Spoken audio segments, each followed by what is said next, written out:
Hello everyone, welcome back to another episode of Technologyglance. Today, in this video, I'm going to guide you through how you can disable autoplay videos on Bible. So, let's get started. Firstly, open Bible app in a device. Then tap on three dots icon. Next, tap on settings. After that, tap on media. Next, you can see the option of autoplay videos.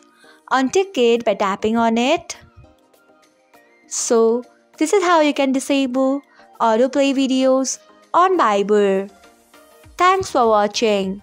If you found this guide helpful, we would love it if you hit the thumbs up button below. We upload great new tech tutorials like this one every day.